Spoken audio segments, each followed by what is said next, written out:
Hi everyone. Hello, hello.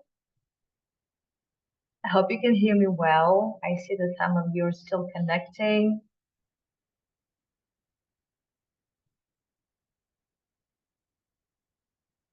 Hello, hello. Please let me know in the chat if the sound is okay, if you can see me okay. The backdrop is the photo I took, um, I think on the 12th of April this year. So really just a couple of weeks ago when I was in Israel. Well, this is the neighborhood I'm taking you to today, tonight, technically.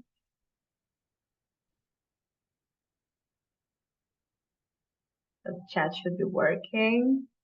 So for those joining for the first time, well, it's totally fine that your cameras and your microphones are off. That's how we do it. Thank you, Adrian. Thank you so much. And thank you also for all the kind messages on everywhere on all my socials, on my website, emails, with greetings on passing my final exam. Yeah, I am a tour guide to Israel now. I still can't believe it. And well, it's just double the fun that I'm taking you here. And if you missed my yesterday's tour in the Botanical Gardens of Tbilisi, which was less of a tour, more of a kind of a celebration, and me telling you how my exam was and how much the entire community actually contributed to the fact that I actually have passed my exams. So on my website, on my YouTube channel, and on my website, there is a way how to watch the recording. It's going to be there on my YouTube channel for a while. Hi, Ashrit, Margaret, Mary, Adrian, everyone. Hello, hello, Celia. Good to see you. Ted, Mark, Laura, Wendy. Wow. Great to see you all. Kelly, Robin, Emily.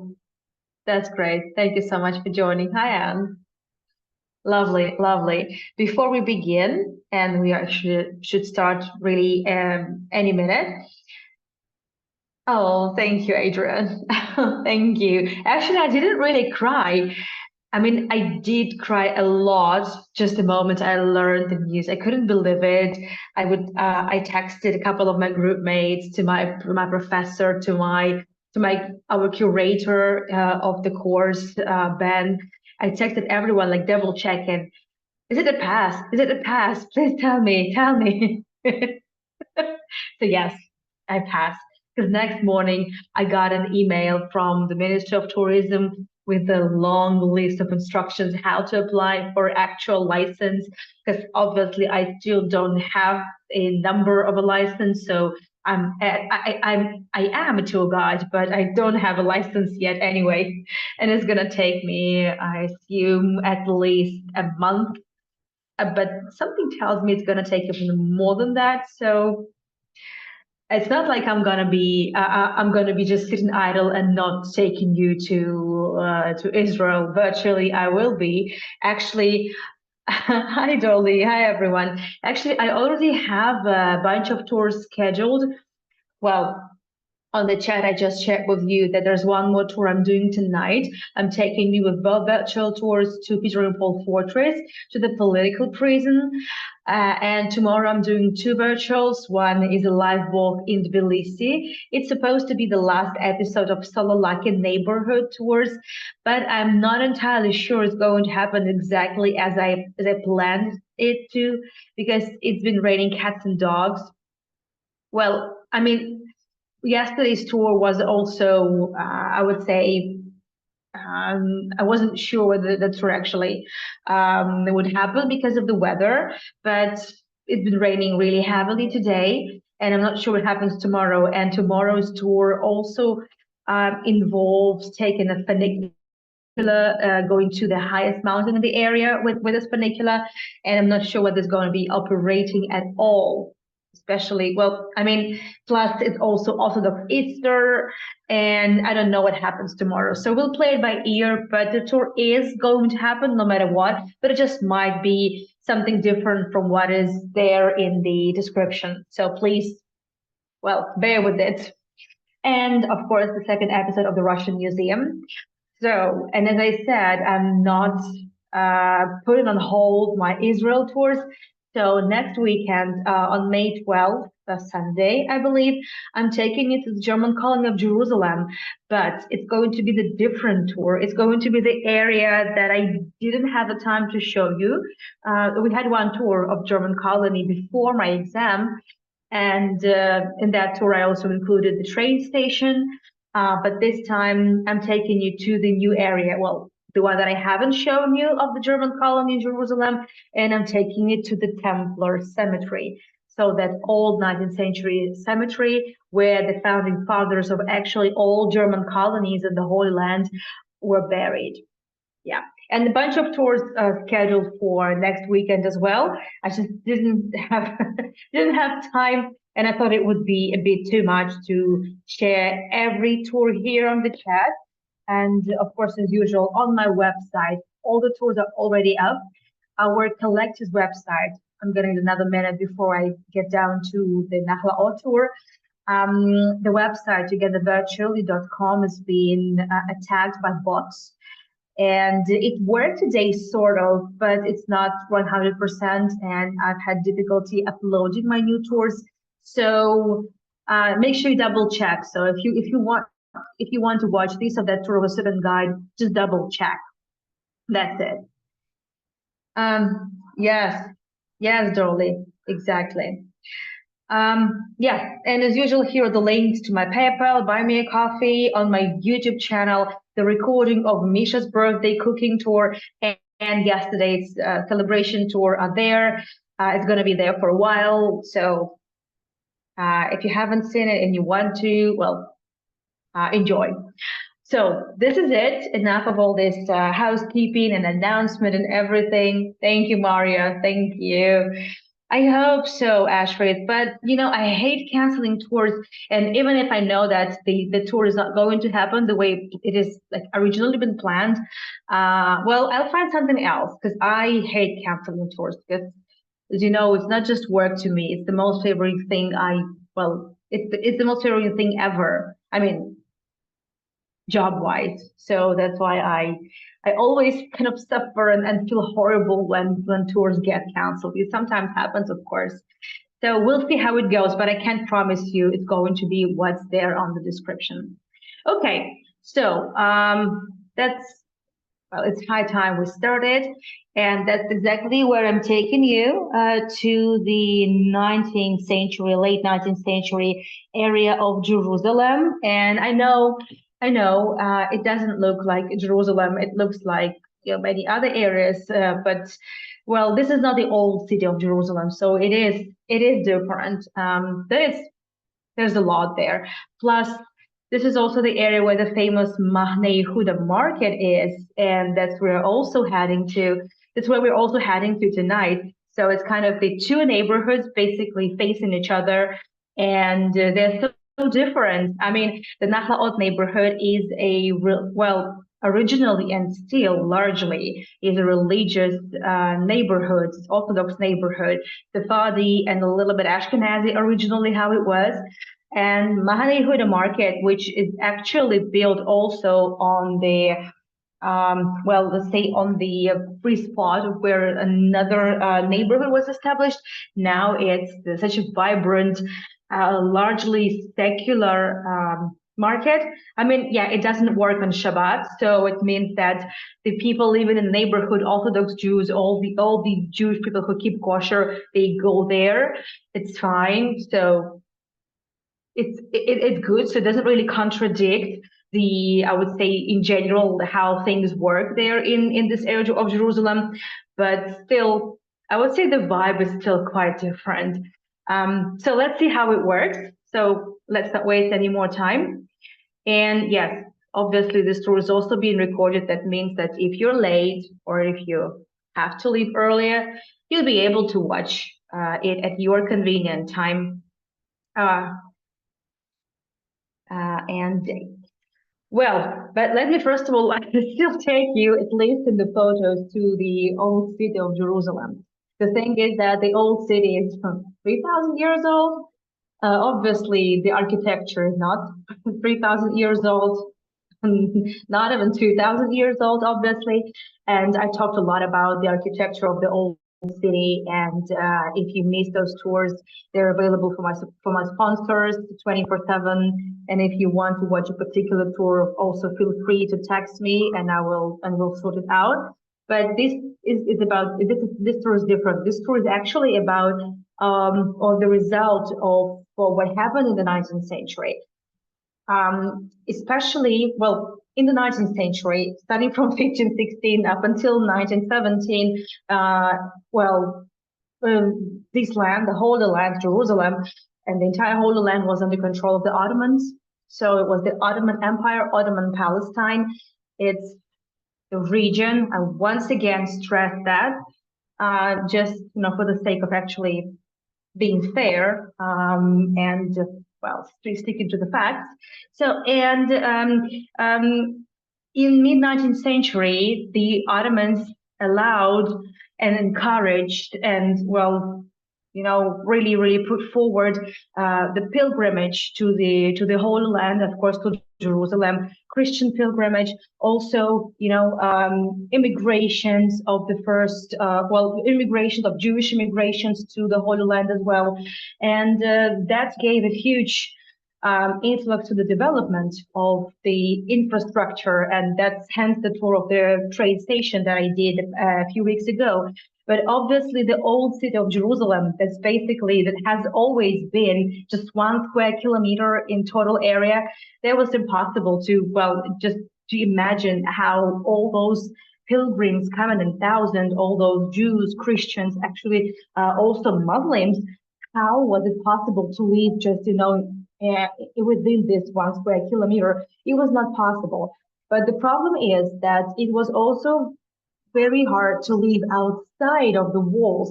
There was no infrastructure, there was no protection, there was a crime rate, there was robbers, everything. So basically, outside of the walls of Jerusalem, it was the wilderness. And I'm talking about 19th century already. So there was a need for something. So this is the photo taken in late 19th century, obviously. So you see that, yes, okay, so you see the old city walls, and then you see the wilderness. So you see all those mountains, you see what's happening here. So yeah, it was all the mountains and wilderness. So that's why there was a desperate need to arrange other neighborhoods housing, but it needed a lot of money. It needed a lot of research and involvement of actually not just, let's say, Christians or Jews, but also the Ottomans. And it was a really time-consuming work. But eventually, Sir Moses Montefiore, whom I talked many times on multiple tours, eventually he managed to build the first neighborhood in 1860 outside of the old city walls. The main idea it was not even about, let's say, just separating Jews from Muslims, Christians. The most important thing was that it was not safe health-wise. It was not clean. There would be epidemics happening every year because how dirty it was, and how dense the population was. So that's why the first neighborhood was established, Mishkenot Shananim, 1860. But it was not easy, honestly, to actually make people leave the coziness and safety of the old city walls. But eventually, other neighborhoods would emerge, there were like Emin Moshe, Nachlaot Shiva. So those were the first ones. The neighborhood where I'm taking you today, tonight, Nachlaot, it's 1875. So it's basically 15 years after the first neighborhood was established. So this is Sir Moses Montefiore. And obviously, he had nothing to do with the Nachlaot neighborhood, but he gave the kickstart. And yes, eventually Montefiore had to pay to those, several Jewish families, two dozens of Jewish families, both Ashkenazi and Sephardi, to actually so they would leave the walls of Jerusalem. But those people would take the money, they would spend the daytime in Mishkenot Shenanim neighborhood, and then they would go for the nighttime. They would go back to the old city of Jerusalem.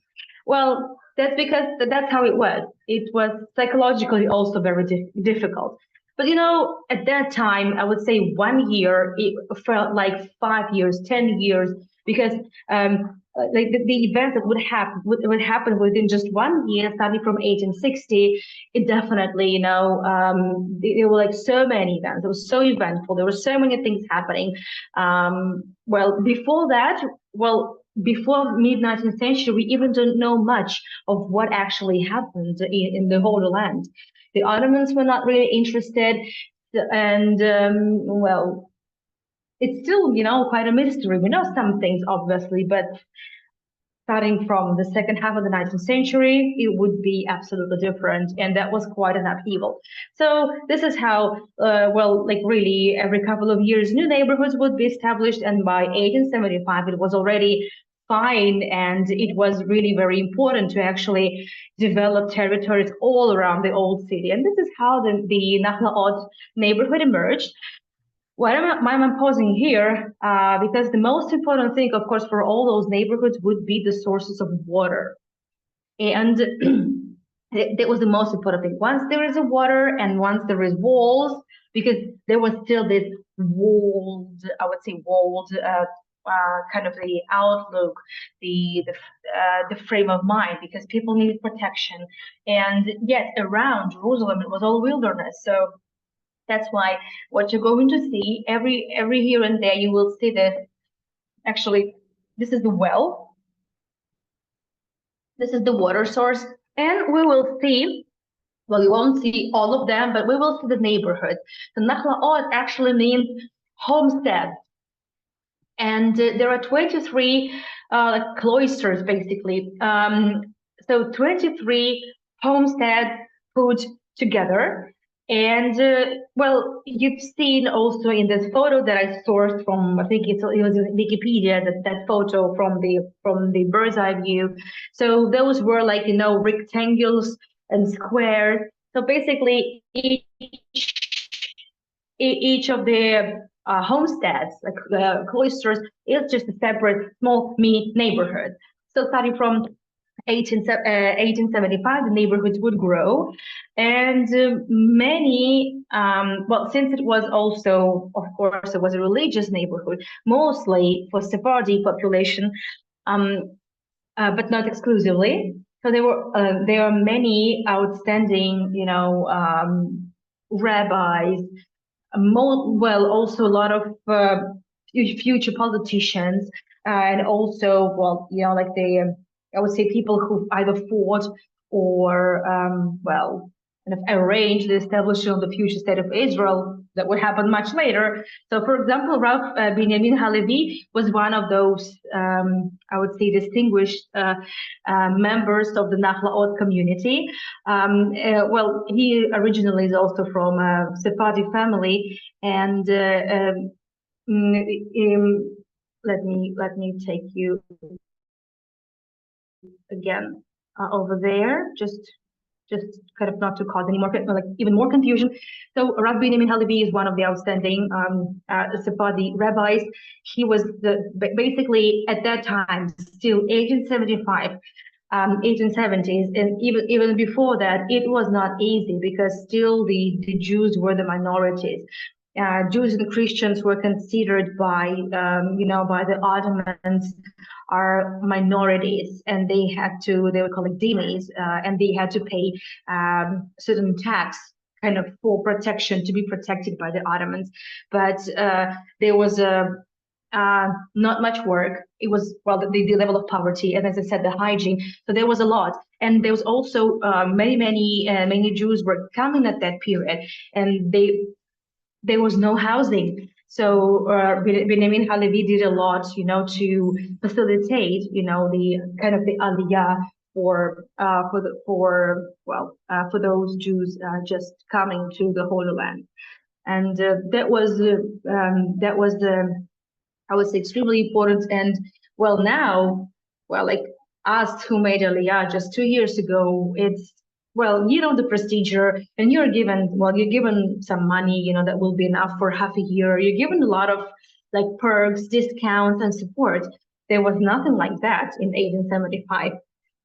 Even the first official Aliyah, the first wave of immigration actually hadn't happened. It would happen in 1881. So that's why it was all, people were basically coming to the unknown. That's it. So as I said, they're like separate 23 cloisters, and one of them is, well, Meskeret Moshe. Don't expect me to take it to all the 23. We're just, walking, enjoying the vibe of early morning. I think this is 12th of April, but I don't remember now. It's all such a mess now. So, but Meskeret Moshe was one of the first of those 23 neighborhoods, and each neighborhood had kind of each like its own vibe. And every neighborhood had like like the seniors, the most respected, like the heads of the communities. And as I said, mostly it was the Sephardi community, but they were also with the Ashkenazi community as well. And well, it's not like, of course, now there is not really much difference, but back then, Ashkenazi Jews and Sephardi Jews were not really best friends. They were in the same situation, but they were so different, especially at that very early stage. And as you see, it looks like it's just a street, and there's one wall, another wall. So basically, the mini models of old city in terms of walls, and so their own, I would say, microclimate, I would say. Well, just a nice rose. It was a lovely morning that, in April, it was still nice in terms of weather. It wasn't hot. It was quite chilly in the mornings. It was really, really enjoyable walk. And obviously, each of those cloisters have their own synagogue. And of course, many stories. You see over there, on some buildings, there are these blue plaques. So I'm also mentioning in one of my tours that such blue plaques will be placed on different heritage sites that were found after 1700s. So this is exactly that case, obviously, since the neighborhood is late 19th century. And well, in the Meskeret Moshe neighborhood, there is this house. And I find this story very touching, and it's known to everyone, to every Israeli. Dolly, I'm sure you know. So this is the house of Alexander and Chaya Kramer family, and they were very educated, and they came to future Israel, and they were great educators in general. But who's most known is Rachel Kramer, their daughter, who was actually, fiance to a very prominent figure in, future Israel history, Meir Feinstein.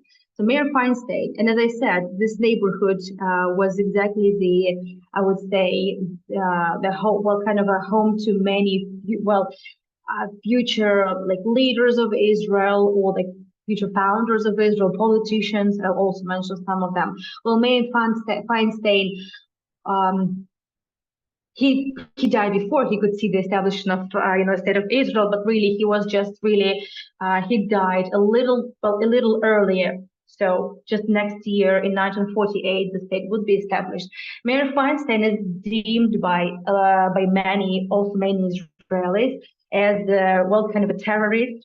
Why so? Well, some say well, it depends on how you look at it. But he was the fighter, for the rights of Jews in terms of mandatory Palestine against the British, because the British who originally came to Palestine to establish two states, not at the expense of all the all Muslim and Jewish communities, but just to create like two even states. That didn't happen, obviously, and we're still, well, we're seeing the aftermath still, and it was, I would say, a lot of, I would say, chain of mistakes. And well, the British would have to basically, find a balance, and they try to, but well, the policy they would address towards Jews, the Arabs never accepted that, and then Jews would have to be restricted, and then the numbers of Jews come, and especially in connection with, with Holocaust, and Jews had nowhere to go back to in Europe, and the survivors of the Holocaust, they had no other place to come back to. So basically, many of them wanted to make Aliyah to future state of Israel, but the British were there, and that was. It was, hard times. So no wonder that that period there would be a lot of underground organizations, and well, Irgun was one of them. And well, Mayor Feinstein wanted to fight the British, and he participated in the terrorist attack and the explosion in the insurgency at Jaffa Railroad, that famous railroad, his friend, and the railway. And well, the British, of course, used it, also for their purposes. And then the idea was to sabotage the British. So they were caught and they were sentenced to death. But they decided, to commit a suicide the day before the execution. So, and Rachel Kramer, she would continue to fight until the state of Israel was established. She would continue to fight and, to make sure that, her fiance memory would live forever. So that's a pretty touching story. And I try not to really mention like political agenda, but it's kind of impossible not to. But just in general, that story is very sad, very, very sad. So Kramer is I would say, one of the most distinguished families in the entire Nachlaot community. So this is the one of those synagogues. It's just they said every cloister would have its synagogue. So Hesed V'Rachamim synagogue. It's beautiful, it's ornate, and you see those actually on the doors. There are 12 sections. They actually symbolize 12 tribes of Judah, and you see a lot of pomegranates, and obviously all those are symbols of from Judaism. It's a beautiful ornate synagogue. I haven't been inside any of those synagogues, and I don't really feel comfortable going there, but I assume it will be fine but I haven't been there, sorry. But I've been able to find photos of one of the synagogues. It's actually way more diverse than just Sephardi and Ashkenazi, also thanks to actually the Rabbi Halevi and some other rabbis who basically, with this neighborhood, they provided shelter for also Jews coming from North Africa, Maghrebi Jews. Well, we'll talk about that as well. And I won't have too much time for overrunning, but as you know, I like to overrun, so I might overrun a little bit. And so you see, we just went through to the end of the street, and then all of a sudden you see that it's like you left one city, and then you find yourself in a completely new city, because this is like a city within a city, and it's a tiny, small 19th century neighborhood. But then you see over there how these monstrous skyscrapers are being constructed, and we are very close to the old city. We are in the sort of a center of modern Jerusalem. There's so much construction going on, and I'm pretty sure that in 5 years you wouldn't recognize the city.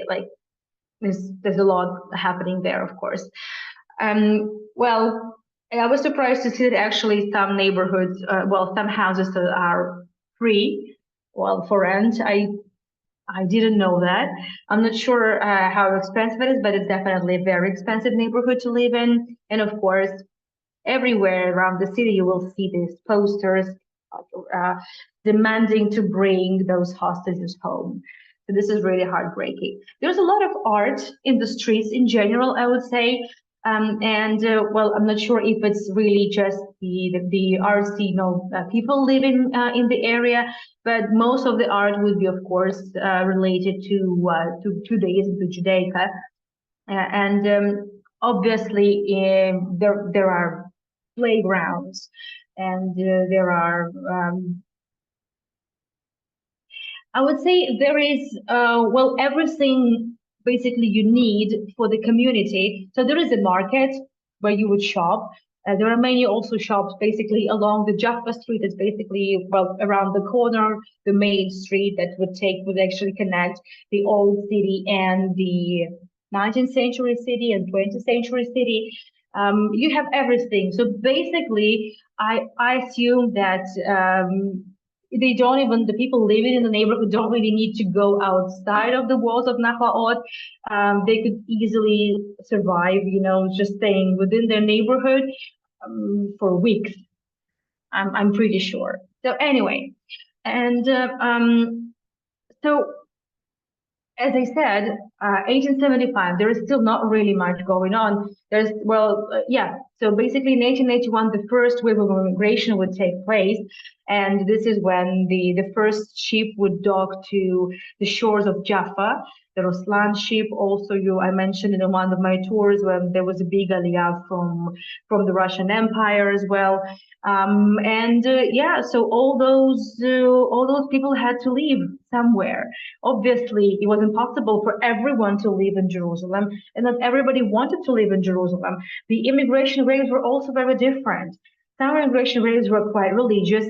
Some were actually more secular than religious because people were moving for different reasons. Some were fleeing from pogroms, but some were looking just for better lives and for more freedoms.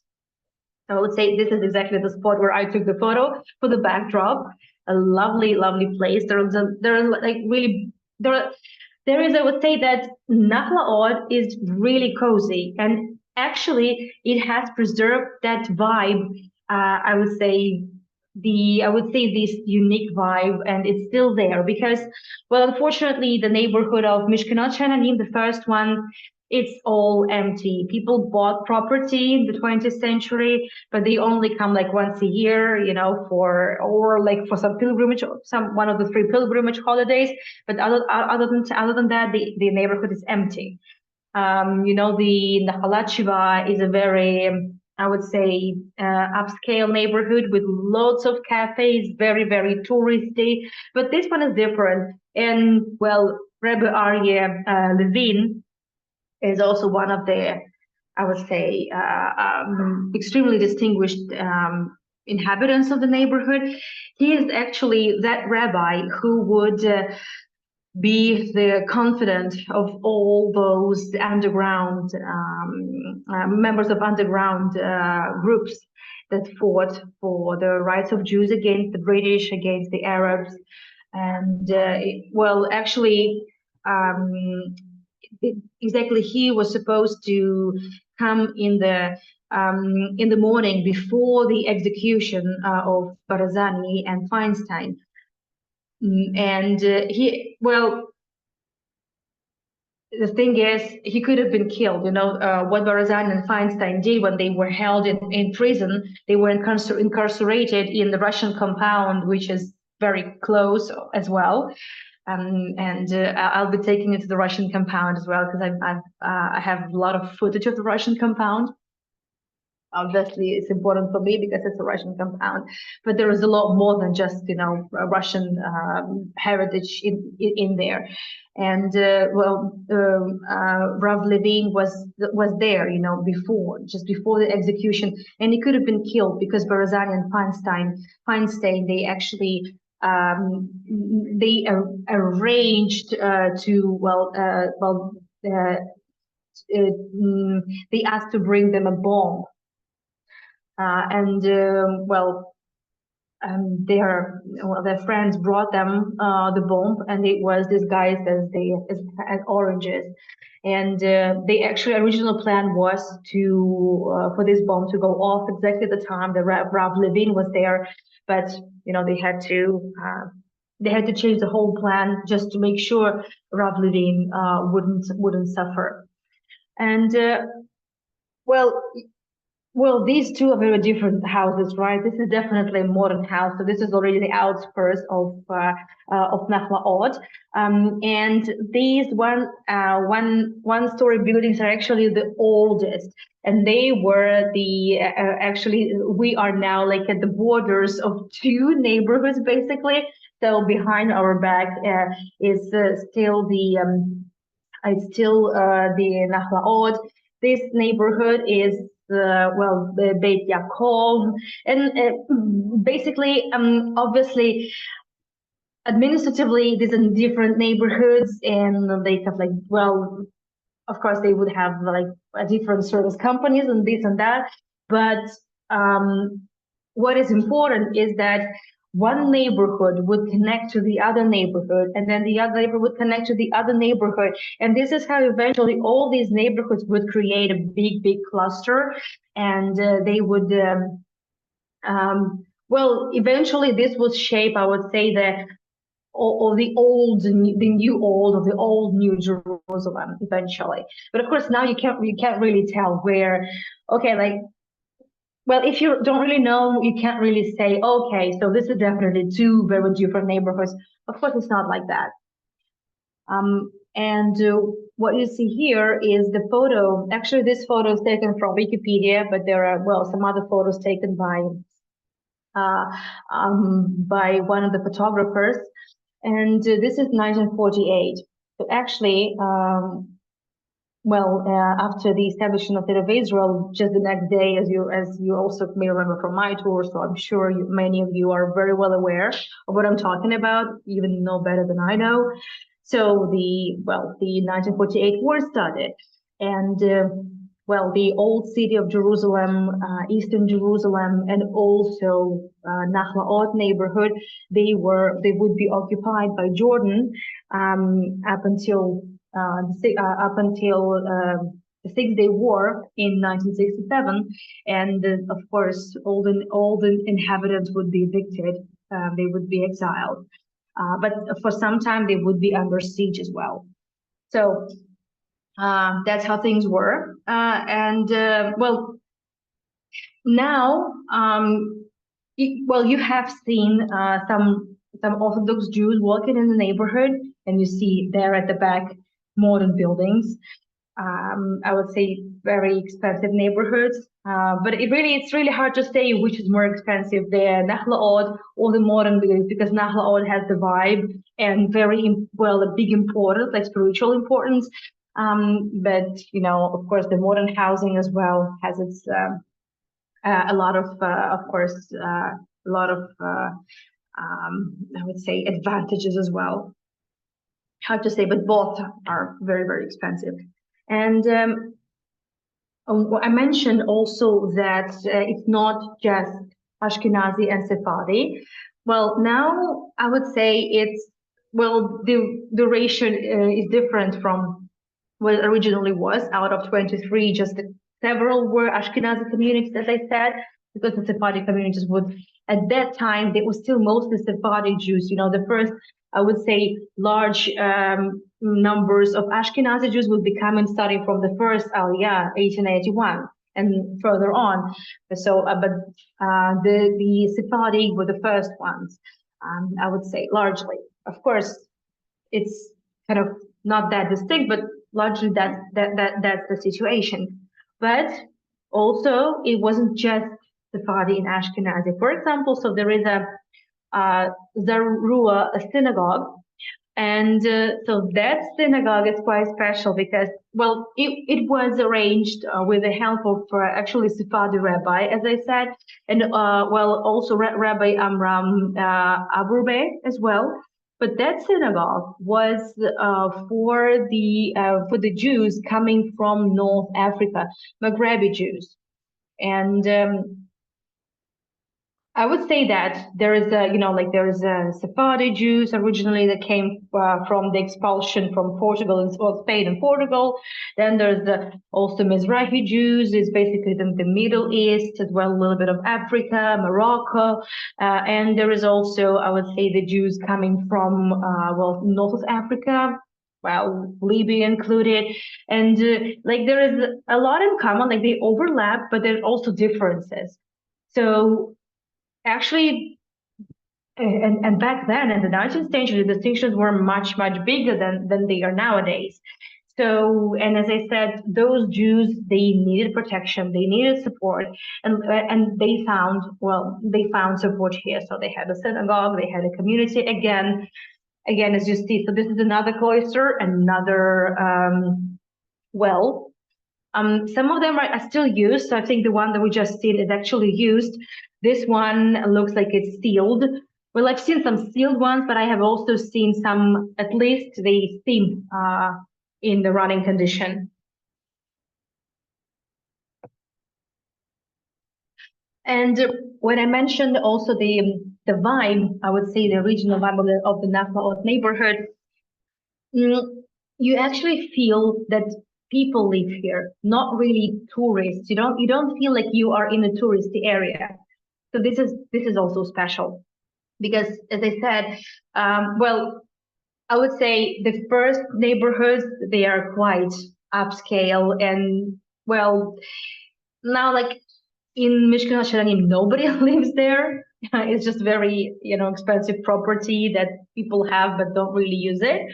And when it gets to the other, let's say the other two, the oldest ones, they are just in a very touristy areas, I would say.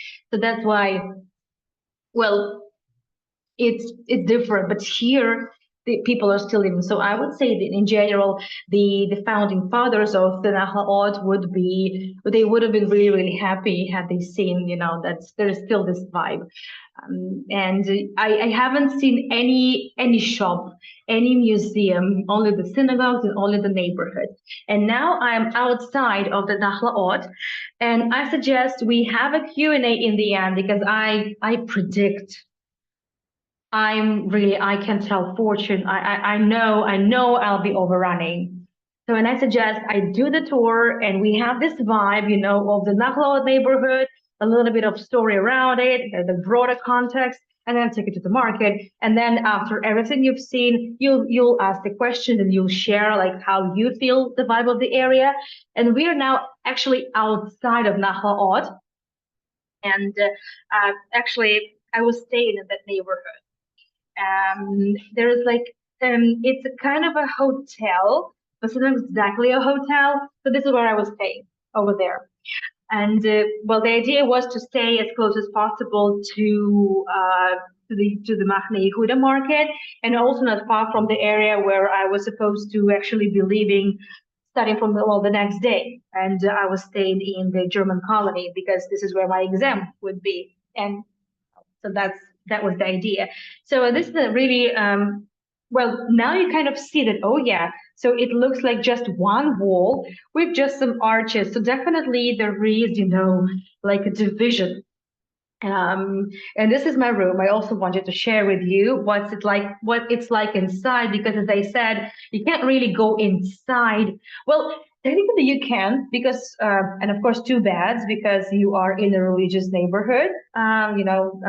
Originally, well, Orthodox Jews would actually, like a husband and wife would have two separate beds, because for 2 weeks in a month, when a woman is on her period, and a week after, they're not supposed to touch each other, and there's not supposed to be any intimacy between them, so they will sleep in separate beds. And when this time is gone, well, they can put the beds together.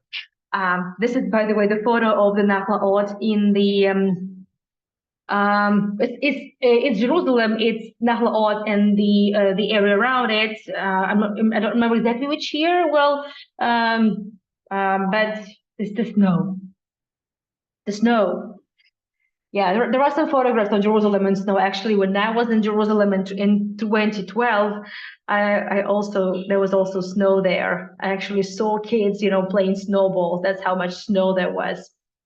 I didn't expect to see that, because the plan was actually, it was like the 2nd of January. The plan was to get away from the snow in Russia, but well, I came to the snow as well.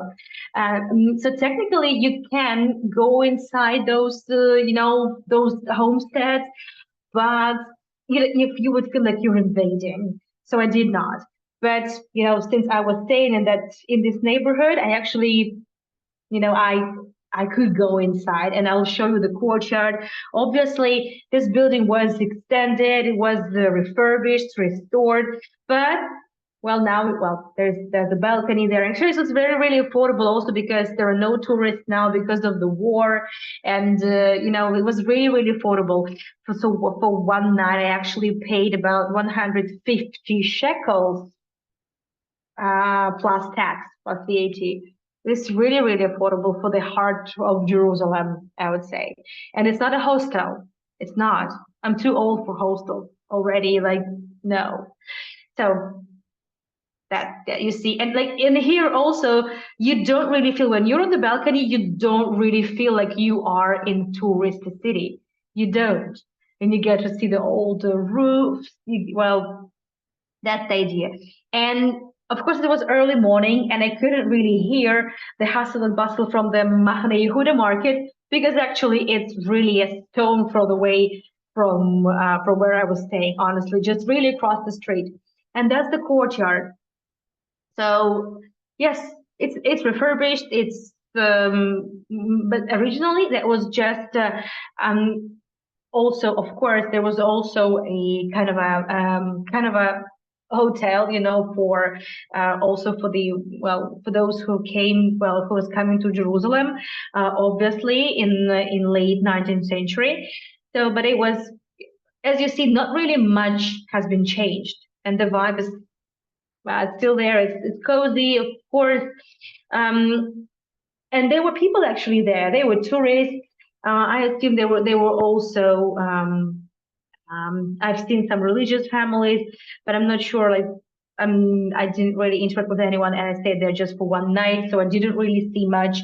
And I was also very much, preoccupied with my studies, and also you know, um, I was expecting, some escalation, which, as you know, would happen in a couple of days from then. So, as I said, really from across the street, there is the Mahane Yehuda Market. And originally, Mahane Yehuda Market, actually, it's just a neighborhood that was established just shortly before Nachlaot. And also, actually, as I mentioned already, Bet Yaakov. There's also the neighborhood, just basically one neighborhood, built next to the other, with really no really clear-cut borders between them. And these neighborhoods, the Mahane Yehuda neighborhood, would be established by the three. Well, they were not exactly friends, but they were like business partners. Johannes Frutiger, who, by the way, he was a German Protestant. He came before the Templars came, but he was one of those, I would say, millennials as well. So he came with, like, like for religious purposes, spiritual purposes. He came to the Holy Land, and so he established a bank. And he eventually, with all those investments, and because the bank also provided loans, so he actually made his capital. He was one of the richest people in entire Palestine. So Johannes Frutiger, and Yosef Navon, you may remember him because Yosef Navon is also the one who, there was also the third person whose photo I haven't been able to find, Shalom Konstrom. Thank you so much. I see some PayPal coming in and coffees. Thank you. Thank you so much. This is really, really sweet. Thank you. Thank you. And Yosef Navon, he is the one who managed to get the concession from the Ottomans to build the railroad. So that's a lot. That was a game changer, just absolute game changer. And by the way, Yosef Navon is the ancestor of the fifth president of Israel, Yitzhak Navon. So, as I said, so all these neighborhoods, they were exactly the home to a lot of like very important people in the establishment of state of Israel, and just in general in politics, I would say. And so the two neighborhoods, as I said, the Beit Yaakov and the Mahane Yehuda, they would actually, well, they kind of really just one next to the other. And Beit Yaakov neighborhood was largely established by Valero family, their Sephardi family, who opened the very, very first bank in Palestine. And they became extremely rich, like really, really filthy rich. And they did so much for the Jewish communities, and not only Sephardi communities. So the Valero Bank was the first bank. And so of course, they were people who wanted to come and live in the Holy Land, but they were people who wanted to make sure their life would be easier, and they wanted to make sure that they would make money on that as well. So all of that was, of course, a lot of investment. It wasn't just done because there was it's a commandment, but it all had like a big, big agenda, a very important agenda as well. Anyway, so basically there was one plot of land between the two neighborhoods that belonged to the Beit Yaakov neighborhood that needed. So there is no photo. I haven't been able to find a photo of the first of the Valero family, like the father, but the son and the grandchild. Well, the photos are there online. And this is how the first market would be established. So the area was vacant. There was no construction there. There was no houses there. So, and this is how originally the market was arranged, because the people living in these neighborhoods and Nachlaot in the Halat Shiva, they needed where to buy goods. And this is how the farmers from Jerusalem and from the neighboring areas would be coming in and supplying them. And then, of course, with time, it would get also quite busy and disorganized. Eventually, in the times of mandate, the British did a lot of rearrangement. They closed the market for some time, and then they reopened it. Thank you so much for the coffees. And eventually now Mahane Yehuda is one of the most fabulous markets you can find in Israel. This is early Friday morning, like really, really early morning. It's I think around 7, maybe even before 7, because unless you really, really need to, you wouldn't want to go to Mahane Yehuda Market on Friday, because Friday is a short day because of Shabbat. And for Shabbat, there's always so much cooking. So there are so many people and it's so noisy. The photo that I shared in the beginning, it was the photo from the internet that was actually taken on one of the Fridays. Because it's Friday, also you will see that some venues, basically those are eateries, are closed because many businesses, not most, it's up to every business to decide whether they want to open for Friday, because technically you can work on Friday up until a certain hour, before Shabbat. Of course, they should close earlier, to be able to, finish everything and come back home before the sunset. And it's up to you, but many businesses just realize it's not feasible to open for half a day, and so they don't. That's why you will see some places actually closed. And food. Okay, I just see this halva, and it's not just a halva, it's kasher lepesach, it's written there, because it was the the Passover is over. Well, it was just about a week ago. And of course, when I was there, it was a week before Passover, and all the shops all the eateries, they were actually preparing for Pesach. You know, it takes so much time to prepare for Pesach because the idea is to clean every nook and cranny to make sure there's no hametz anywhere, so there is no wheat, there is no moist, there is no yeast, nothing. You know, that was the idea. So all the food that is consumed for Passover, it should be very not just kosher, but it should be kosher lepesach. So it should be very, very kosher, utterly kosher, I would say.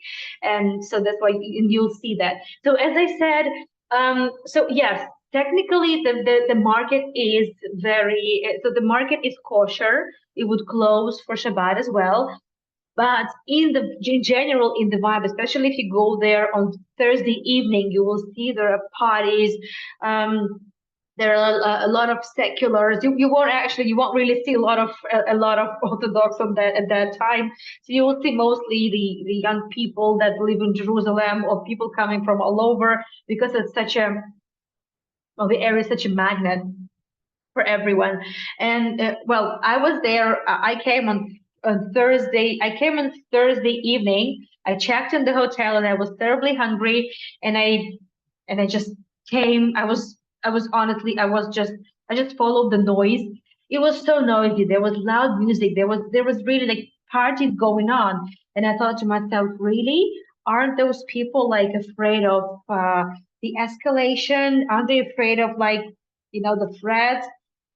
Honestly, nobody really, really cared. So why I'm pausing here because this is a bakery and this is the oh my goodness, I'm drooling already. This is the Jerusalem bagel. Normally bagels would be just bagels, but this is a very special Jerusalem bagel. So it just covered entirely in sesame seeds. It's just gorgeous. Yeah. Of course, a lot of fruits and veggies. Of course, a lot of spices, a lot of nuts. Many, many, many, many, many. Well, Israelis consume a lot of nuts, a lot of herbs, and I actually bought. I'm sorry, sometimes there is this glare. I'm not really sure what to do about it, but there's not so much. Of course, you see the heaps of matzah. Uh, because we are really technically we're like 2 weeks away from Pesach at that time. These are the tahini mixtures, and these are just the combinations of different spices for different kinds of foods and salads and stews and whatnot. Of course, a lot of olive oil, and well, of course, well, Mahane Yehuda Market is now also very touristy area. There are a lot of eateries that arrange like food tastings, and yeah, so it's not, but I would say it is touristic, but it's still very, very, very real market. So I would say for genuine vibe, this is where you would go. If you remember, and by the way, that's what the area looked like in 1870s, 1880s. It's really around it. There was not really much going on. So, and you wouldn't recognize it now. And you see that there was a lot, like just really, really real wilderness. And the original houses, as I said, so we've seen like one-story house. So this is like really from the neighborhoods built around Nachlaot. So Nachlaot, I would say, is more advanced, and normally they would be like homesteads, and there will be like 2 or 3 floor buildings normally. But the Mahane Yehuda that was constructed a little bit earlier, like Beit Yaakov, they would normally have originally this like 1-story houses, and that's just basically it. Yeah, so I would say that obviously now you can't really tell the difference, but those were originally different neighborhoods, and people were a lot more aware of where they are from, where the neighbors were from. And at that time, it was still so diverse, and the different Jewish groups, they didn't really assimilate. And at that time, for a Sephardi girl to marry an Ashkenazi boy was something like, oh, well, a big no-no. Eventually it would happen, but it would happen not in Jerusalem, it would happen in Jaffa. And I mentioned it also in one of my stories in Nevet Tzedek. And well, of course, it's different now, but back then, that was still like a very, very, very, it was very different. And to feel the vibe the best, to feel the vibe of the old neighborhood and where actually the life is. And it's just really, really residential neighborhood. You haven't seen any single shop. You haven't seen any souvenirs, nothing in the Nachlaot, I mean. So that's the reason. So this is where you would really, really, you can actually get that vibe of the actual neighborhood, of like residential neighborhood of the 19th century Jerusalem. Okay, so technically, actually, I was quite on time. Well, the market was still empty because it was very early. But I stayed there for another 30 minutes. I went there I went to my favorite coffee shop, Aroma.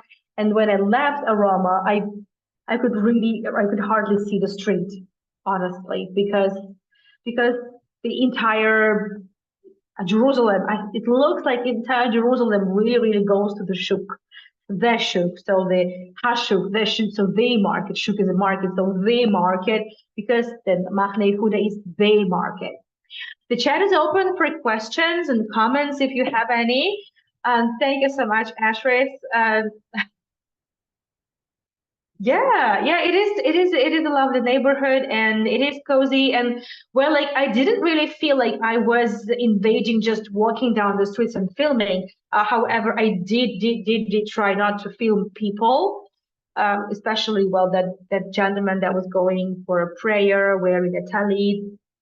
But anyway, so that's what happens. But the people I saw, just some residents, they were quite welcome and they were saying hi. So I didn't feel like invading, but I definitely didn't feel like going inside, those homesteads. Technically, you can. However, on some of them, some really like really really orthodox cloisters, like it's actually written, please don't come here, don't. But like really like don't bother us, things like that. Do not disturb us, not bother, do not disturb us, you're disturbing us, our life and everything. So but technically they're like it's legal to go inside because this is like a public kind of public territory. But I didn't feel really comfortable doing that. So but I've been able to show you my courtyard where I was staying. And if I ever go to Jerusalem, and if I ever need, I mean, not go, I will be going to Jerusalem so many times. But if I ever need to stay in Jerusalem, and if I need that area, I would have stayed there. Also because the market is so close, and oh, there's so much you can find there, honestly. So that's it. In 30 minutes from now, I am inviting you to join me not in Jerusalem, in St. Petersburg. I'm taking you to prison. I know it doesn't really sound appealing, but that's a museum now. But some really bloodthirsty story. Well, really, really, I mean, some like really, some stories of, political prison, yeah. So if you have any questions, please let me know. Next weekend, as you can see from the chat, I'm taking you to Israel again. I'm taking you to Jerusalem again.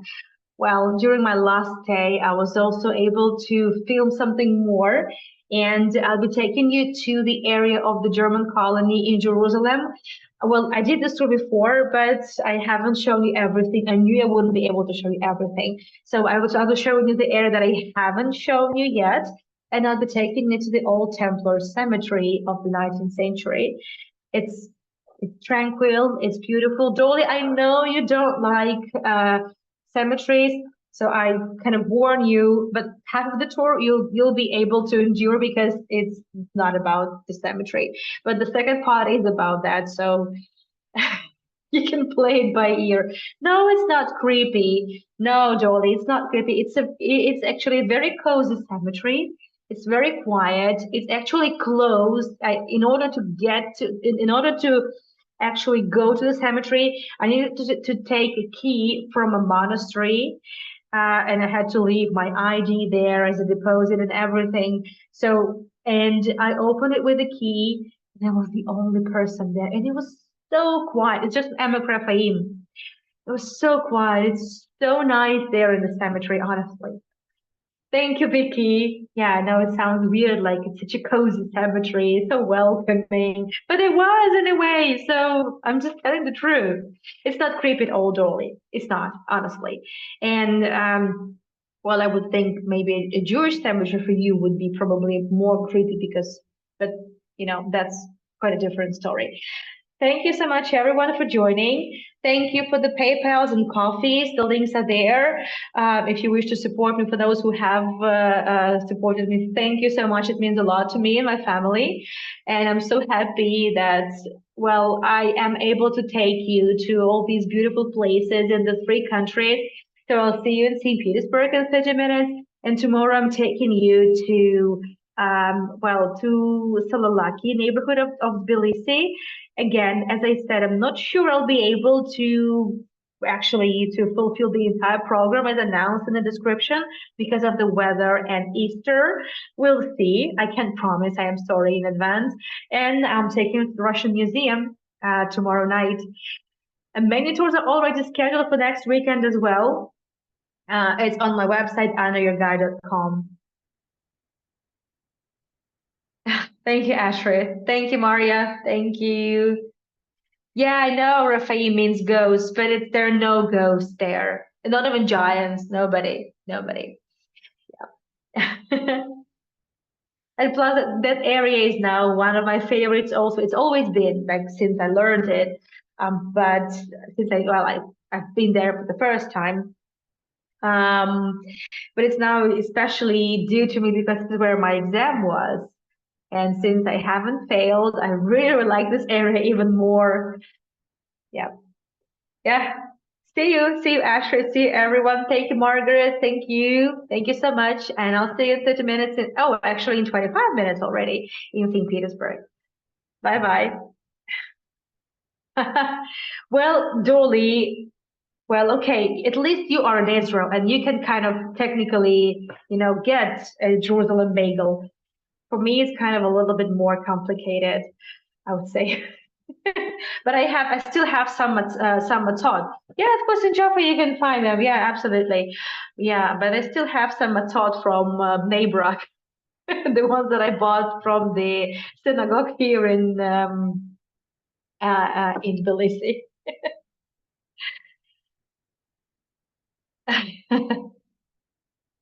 Thank you, Ashraf. Yeah, well, the word shalom means a lot. So shalom, everyone. Peace to everyone. And well, Shavua Tov also to everyone. Shabbat is over. Shalom to all. I'll see you soon. Bye bye.